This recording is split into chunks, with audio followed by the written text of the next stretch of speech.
Sono una musicista, il mio percorso è in parte accademico perché mi sono formata al Conservatorio di Palermo come pianista. Il jazz è stato una delle mie prime passioni musicalmente. Ho fatto il conservatorio lì a Parigi, ho studiato come cantante jazz. Dopo 7 anni di vita parigina ho avuto una sorta di vuoto a forma di Sicilia, che si colma solo con la Sicilia. E quindi ho sentito il desiderio di tornare a casa.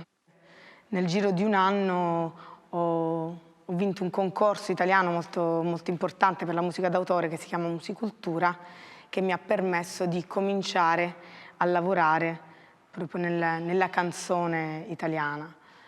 Da allora scrivo canzoni, ho avuto diversi progetti, ho lavorato per molto tempo con Simona Norato e avevamo un progetto che si chiamava Iota Tola, era una band tutta al femminile. Dico band, eravamo in 2, ma dico band perché la potenza sonora ambiva a quella della band, quindi cercavamo di coprire tutto lo spettro sonoro suonando batteria, basso, chitarra e quindi diciamo il motto era se hai un arto libero usalo.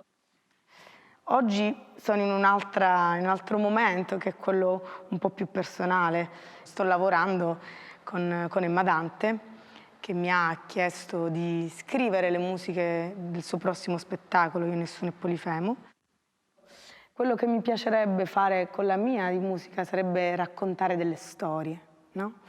E quindi mi affido alla lingua italiana perché è la mia, a volte al francese perché lo conosco bene, però mi piace sempre cantare in italiano perché è una lingua difficile, molto difficile, è una lingua ricca, quindi fare la selezione di quello che vuoi dire è difficile. Mi piace parlare di alcune storie attraverso delle immagini, descrivere delle cose per evocare uno stato d'animo o un sentimento.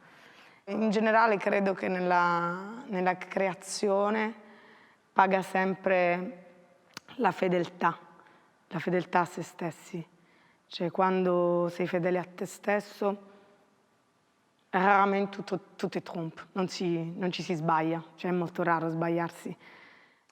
Essendo siciliana, la prima cosa che mi è stata detta quando ero piccola era che bisognava assolutamente che io mi trovassi un marito. Infatti il corredo l'hanno cominciato alla tenera età di 3 mesi.